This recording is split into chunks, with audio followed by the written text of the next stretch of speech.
Good evening, this is Lee Edge reporting for Supper Club TV from Brown's Restaurant, Central London. We've just had some questions in for you, Udo. The first one was, my home is my castle, or castle, depending on which part of the country you're from. How is IoT changing it? Yeah, the main problem is that you, first of all, have to realize what is now connected to the internet. Until now, you see that your smartphone is connected, that your PC is connected, that you are yourself steering which information you give into the internet. And this story is over now. When we connect your lamp, your heating system, your pumps, your garage door, your doorbell, then and your Tesla?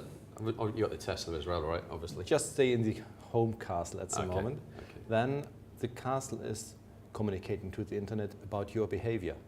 So the internet knows who is owning the room, who is living here, what's happening in the room, have you been the last 3 months in, have you not been in. So all that information is connected to the data which is already given in the internet about you. Right, okay, that brings me on to the next question actually. So what to you is data privacy or privacy? Just a simple answer, it's about personal behavior. So that's all it is. So is somebody able to hack your data or change your data?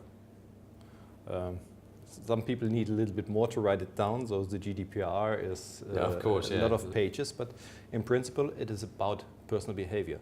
But think about it, what it means. If you have a switch, for example, for a light, and this is connected, then it is still a switch, and you still just switch the light on.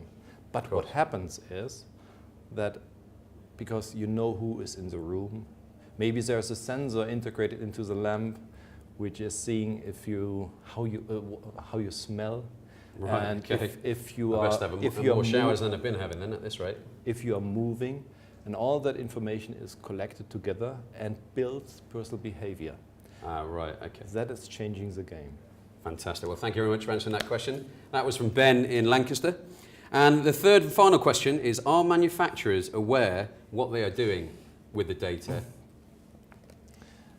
Some yes, but most of them don't have a digital strategy. So some of them have thought in the R&D department about hardware, which data they are storing on the hardware. Some have thought about what are the apps doing, and the marketing divisions have thought about how can I collect data and how can I sell my data. But having a digital strategy means an end-to-end discussion. Right. Okay. What are you collecting from the consumer, and what do you do with the data? Do you do predictive maintenance, for example, which is fine, but the main point is, did you build consent?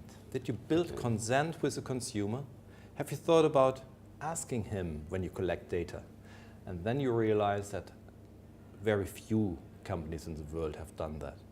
I didn't meet one. Which is scary, very scary.